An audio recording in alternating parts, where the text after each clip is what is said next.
In 1918, the New Jersey Historical Society published an account of mid-19th century Perth Amboy, written by Katherine Beekman, based on recollections from her youth.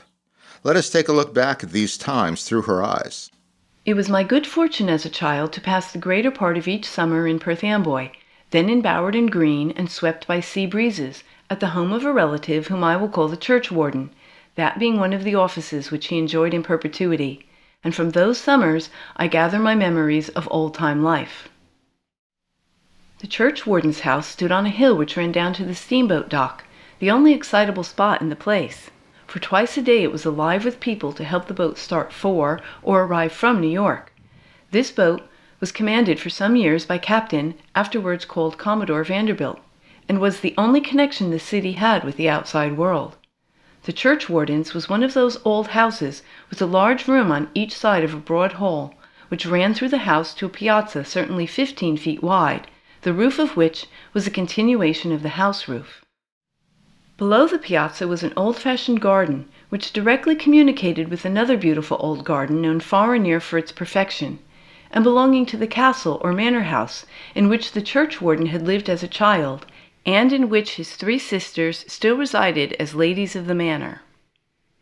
This house was interesting in itself, being built up the hill from the water in a manner reminiscent of the Canongate in Edinburgh, and was surmounted by platforms of oak, built around the chimneys and used as lookouts in the Revolution.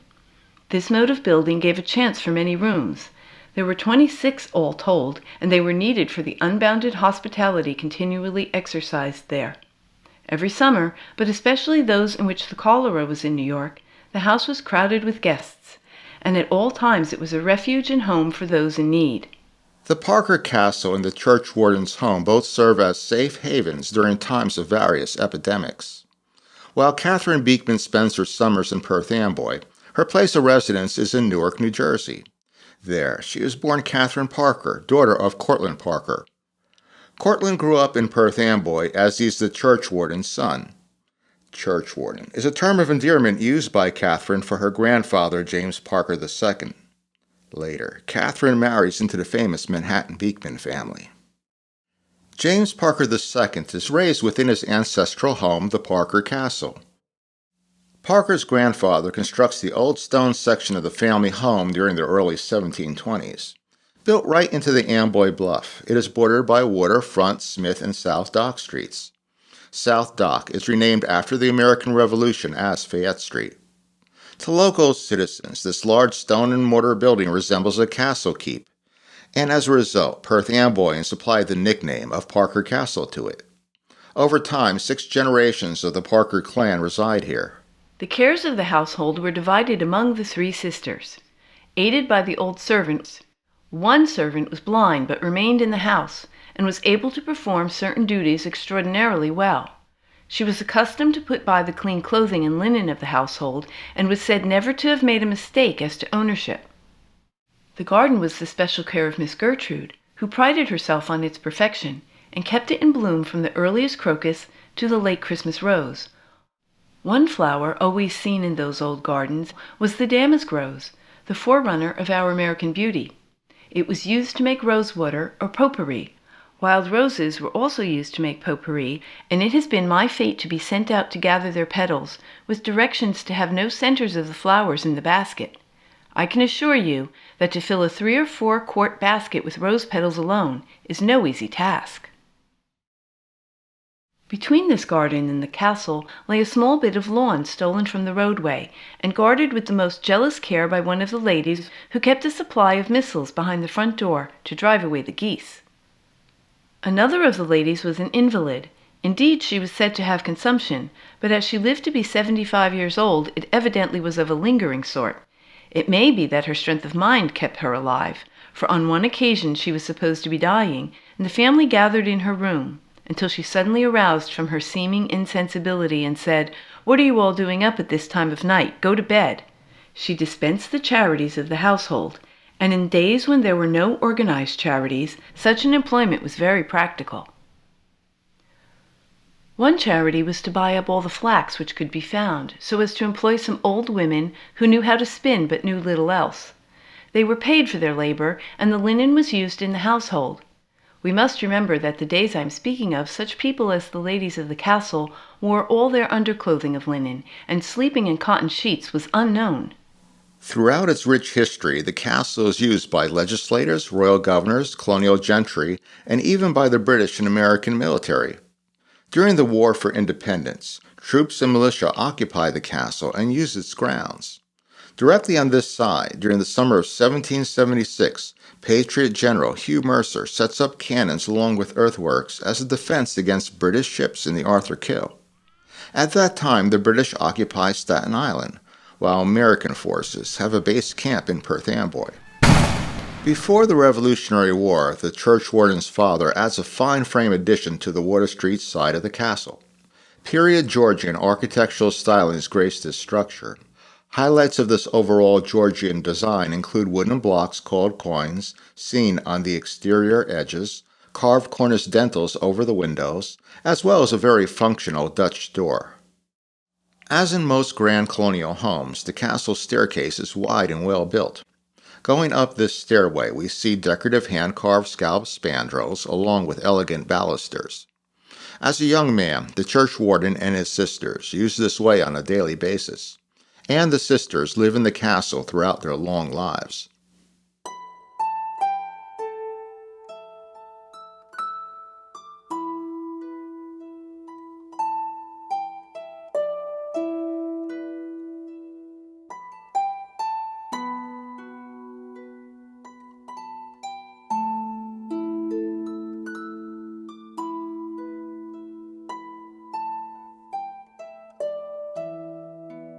Of course, the castle, which had been used by troops in the Revolutionary War, had its ghost, and of a rather peculiar kind.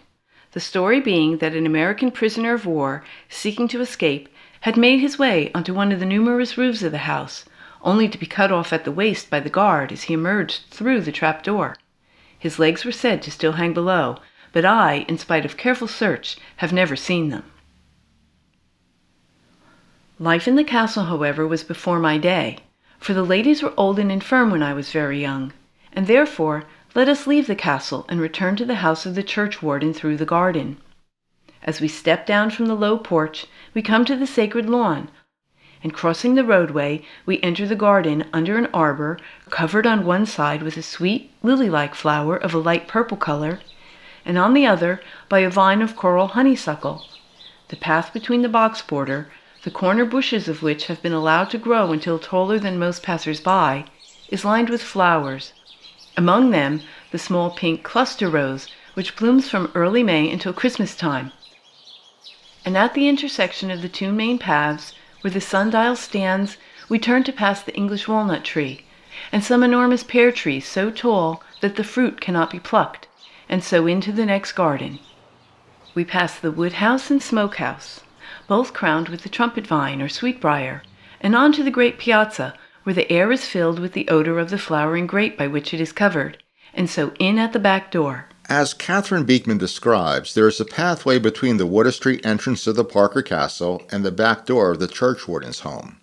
While the warden has not lived in the castle since his youth, he visits there whenever possible, as his relatives reside within. James Parker II has his own home, separate and distinct from the old stone and frame castle. Church Warden James Parker's home is a Federalist-styled structure placed near the crest of the Amboy Bluff, located on Smith Street. A nicely framed front door takes any visitor to the center hall of this brick 3.5-story dwelling. A white picket fence is visible, with garden flowers surrounding the home. Large trees provide comfort throughout the summer months. Breezes off the Arthur Kill prove refreshing during the hot weather. As seen on the right, modern-day apartment buildings exist on the former site of the Parker Castle and the church warden's home. The castle was located between 18 and 16 Harbor Terrace, with the old stone section on Front Street. Before the Harbor Terrace apartments were built, Water Street extended from Smith Street to Fayette Street. Smith Street rises up from the Arthur Kill docks to the peak of the Amboy Bluff. Within this 1822 watercolor, we see the church warden's neighborhood, which is a mixture of both residential and commercial buildings. Docks, warehouses, the castle itself, as well as other homes and businesses exist and thrive there, From the wharves, ferries run by Robert Fulton and later by Cornelius Vanderbilt transport passengers to Manhattan. During Katherine Beekman's early years, the Perth Amboy ferry slip looks quite different. Here, a ferry is docked at the base of Smith Street. The slip's frame roof and additions did not yet exist. However, the original small ticket office is seen on the right. From that office, a metal chimney is visible, which connects to a potbelly stove within. Beekman, along with other Perth Amboyans, used this site to board the ferry. Walking past the ferry slip takes Katherine onto Front Street, which is just a simple dirt path. During the 18th and 19th centuries, Front Street borders the Amboy Beach.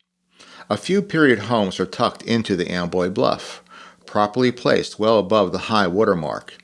And walking up the bluff via Smith Street takes us to the Church Warden's home. There, Katherine enters through the side gate and goes around back to the private entrance. At the back door, one is greeted by that indescribable odor of lavender and spiced rose leaves that haunted the houses of past generations, and that in my childhood always reminded me of gingerbread, hot gingerbread just from the oven, the dark, sticky, spicy kind that tasted so well at 11 o'clock in the morning with a glass of milk. This door admits us directly to the top of the kitchen stairs, that room with its great chimney and crane and many odd pots and pans. Breakfast in this home was at half after 6 a.m. and family prayers at 6. Those who did not get down to prayers got no butter at their meal. Be it spoken to our credit, we usually ate ours with butter, and I sometimes wonder how many young people would get any now. A most bountiful morning meal served in this house was in 2 courses, the second being roast oysters. For this, the blue India china plates were replaced by heavy wooden ones carved out by hand, the damask napkins by Russia Crash, and between each chair cedar pails were placed on the floor. Into these, the shells of the oysters were thrown. Above stairs, this house was furnished rather simply, except that the most carved of the 4 posters and highboys were in the spare bedroom. Above this room was a great rambling place lighted by large dormer windows called the nursery, and in this room all the youth of the female sex were put. It contained 4 beds, 2 with posts, and 2 trundle beds under the larger ones to be pulled out at night. Your age fixed where you were to sleep, in the 4 posters with honor, or in the trundle beds with shame because counted as children.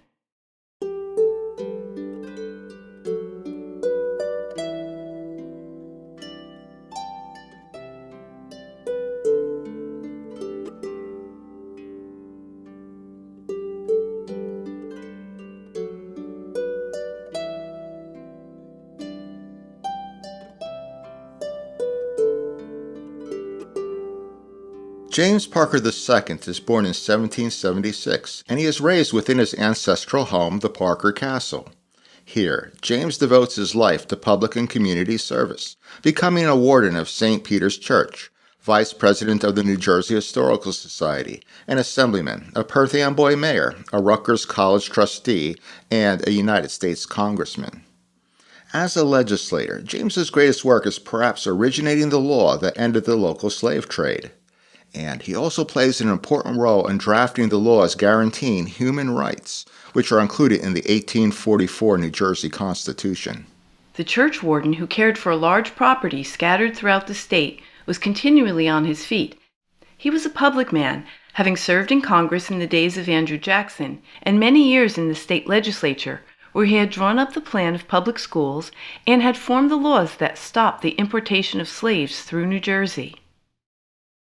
From the church warden's house, the High Street, for every English town has a High Street, runs down to the Long Ferry, where travelers by coach had at one time been ferried over to the post house at what was called Cheese Crakes, and from there the coach had taken them on to Philadelphia.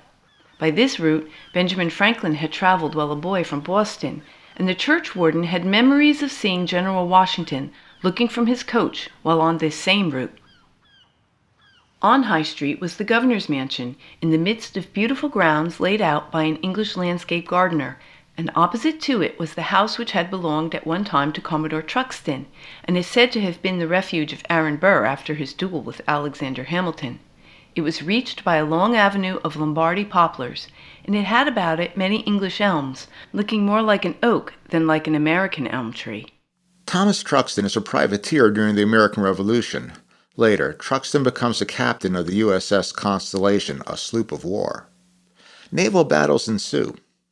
Honoring his brave actions, the United States Navy awards Truxtun with the title of Commodore. Truxtun makes his home on Water Street overlooking the Raritan Bay. Positioned high on the Amboy Bluff, Truxtun names the dwelling and grounds Pleasant View. This structure predates the Commodore, as it has been here as early as the second decade of the 18th century. By 1798, Commodore Truxtun is raising a family here. Through this main entrance, during the summer of 1804, Truxtun welcomes an old acquaintance, former United States Vice President Aaron Burr. At this point in time, Burr is a fugitive, as he had recently shot and killed Alexander Hamilton during a pistol duel. While on the run, Burr spends the night in the Truxtun mansion. Just down the Water Street bluff from the Truxtun residence is the Long Ferry Tavern, which has been here since 1684. This is the first public house in Perth Amboy. Ferry service is available. Throughout the Church Warden's many legislative and business ventures, the Long Ferry transports him across the Raritan Bay. Uphill from the Long Ferry Tavern is the proprietary house, which Katherine Beekman refers to as the Governor's Mansion. With construction commencing in 1762, this structure is built by the East Jersey proprietor specifically to house a British royal governor. Nearby the governor's house, the Carney Cottage sits on its original High Street location. Within this 18th century home, Lawrence Carney is born. Eventually, just like Commodore Truxtun, Lawrence Carney becomes captain of the USS Constellation. Carney is known as the sailor diplomat for opening up trade with China and supporting Hawaii's independence from British rule. As a result, the United States Navy promotes Carney to the rank of Commodore.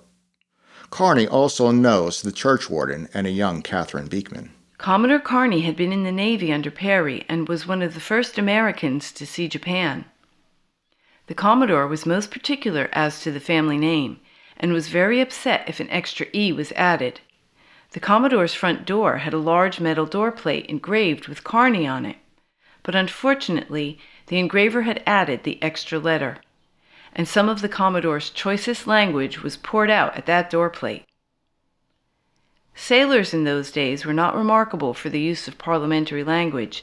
Indeed, many other gentlemen were in the habit of using a great big D, and I remember as I hurried by him, all I heard was simply damn, damn, damn. Near this cottage, at the end of a beautiful avenue, and with a lawn sloping to the water, was a house built by Andrew Bell. What one remembers best is the beautiful hall and the wonderful paper on the wall of one of the parlors. It is a paper of long ago, of Grecian buildings, ships, quays, and trees, and in large enough scale to fill the wall from the chair rail to the ceiling. A rather interesting character lived almost opposite the Church Warden's house. This was a long, solemn-looking man called Dr. Andrews. He believed that we could journey by air, and he spent most of a long life trying to make a practical flying machine. The old barracks built for British soldiers formed a square, and that square he made into a workshop. As his balloons were finished, he would sail off in them. This gentleman invented the Yale lock, which was advertised in New York by a chest, which was said to contain money, and was locked and chained to a post on the street. Anyone who could open it might have the money, and we know that nobody could. Within mid-19th century Perth Amboy, progressive scientific theories come to fruition. The old colonial British barracks are converted into the Inventors Institute by Dr. Solomon Andrews. Andrews' most famous invention is his Arion airship. The Arion is a dirigible that can be steered in any direction. Throughout the summer of 1863, Dr. Andrews is seen flying the Arion over Perth Amboy. These are the world's first successful fully steerable flights. In addition to the Arion, over 24 new creative designs are tested and patented here. Just downhill on High Street is the home of Andrew Bell. For 38 years, Bell is the East Jersey Surveyor General. Bell and Church Warden James Parker know each other. Prior to Parker being a St. Peter's Church Warden, the position is occupied by Bell. The Church Warden and Dr. Solomon Andrews are contemporaries of Marcus and Rebecca Spring. The Springs are respected citizens, and they believe that American slavery should be abolished.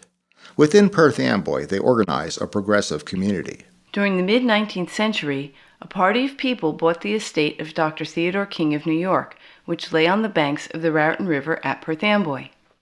Marcus and Rebecca Spring, with their children, lived on the site and gathered around them a lively colony. George Innes and William Page had their studios there at this time, and later Horace Greeley, Wendell Phillips, Henry Ward Beecher, and many other well-known men and women were to be found among the company of the hospitable couple. Conversation with Rebecca Spring was a pleasure indeed, when in a casual way, and speaking of people by their first names in Quaker fashion, she told of her stay with Frederica Bremer, her meeting with the Queen of Denmark and her walk with the Queen in the garden, or her conversations with Hans Christian Andersen. Some years ago, there was a movement to locate the bodies of the men who had accompanied John Brown on the 1859 raid at Harper's Ferry, and with him had been executed, so they might all lie together in the Adirondack graveyard where he had been buried. Two of Brown's companions, named Hazlitt and Stevens, could not be located until after the daily papers had made the matter public property, and someone sent the inquirers to look on the estate which had belonged to Rebecca Spring. And there, deep in nature, marked by gravestones bearing only their initials, the bodies of these men were found. The story of how they came there is part of the life of Rebecca Spring. When news of the John Brown insurrection and its tragic ending reached the North, and as soon as Rebecca heard that these men were lying in jail sorely wounded, she resolved to go and care for them. Rebecca had been alerted that a meeting with Brown, even in the character of a good Samaritan, could be attended by the grave likelihood of personal danger.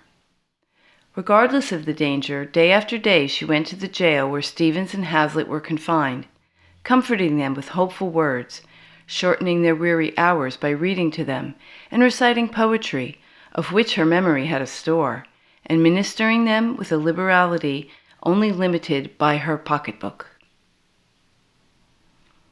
These two men, although very young, claimed themselves ready to die for the cause they had espoused, if only they could be buried in a free land.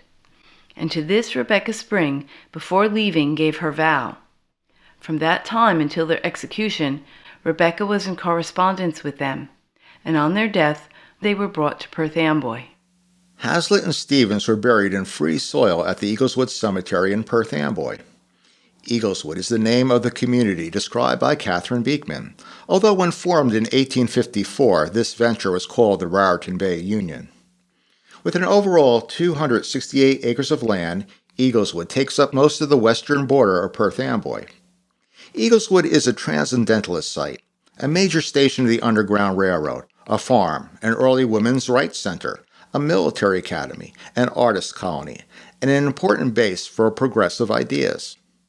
At Eagleswood Heart is the Phalanx, a 254-foot-long building which houses a lecture hall, a dining room, a school, and group members.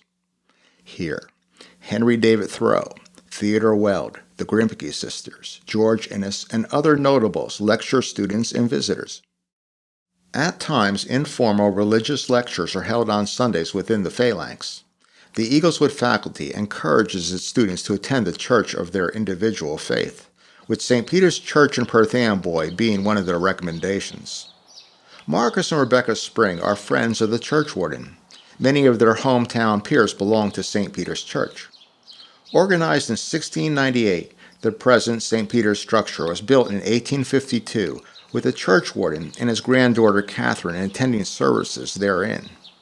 Future Perth Amboy mayor and terracotta industrialist Alfred Hall designs this mid-19th century house of worship, which replaces the original colonial church building, although St. Peter's 18th century graveyard still remains intact. The church stands on the highest point in town, and around it the ground slopes away, its crowded graves showing the families of consequence nearest the church walls. Like all old graveyards, a study of the tombstones is interesting. The oldest is to the memory of Thomas Gordon and his wife, Gordon being one of the original proprietors of the colony. Gravestones I have always liked cover the bones of soldiers who died during the American Revolution.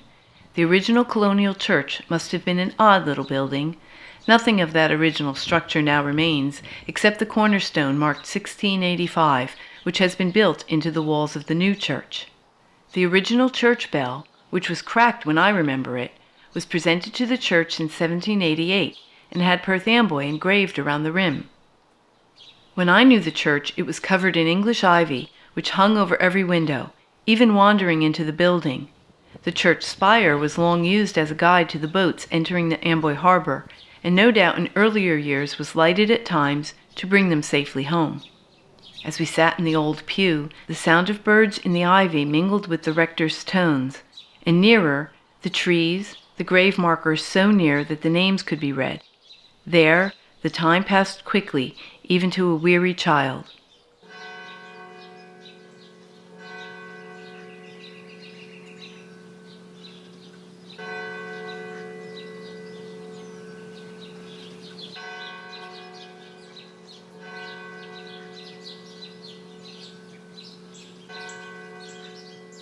At the age of 92, and after a lifetime of public service, on April 1, 1868, James Parker II, affectionately called the Church Warden, passes away, being laid to rest in St. Peter's Church graveyard. We cannot do better than end our tale at the church. The Church Warden has closed his eyes on the world, and the town is quiet, the streets empty, and all the windows shuttered. The bell tolls, and the people, lining the path leading to the church, watch the white-robed clergy come to the gate, uncovered in the cold March weather, as the funeral procession, all on foot, comes into view. First the coffin, carried by fishermen, all of whom had begged the favor, while more had been denied. Beside the casket walk the pallbearers, each wearing a white sash, then the doctor, and next the long line of friends and relations walking 2 by 2. The opening sentences are read as the clergymen go up the path outside the church, and the final part of the service is at the grave. There we leave Perth Amboy, and the man who wished for its growth and worked for its benefit.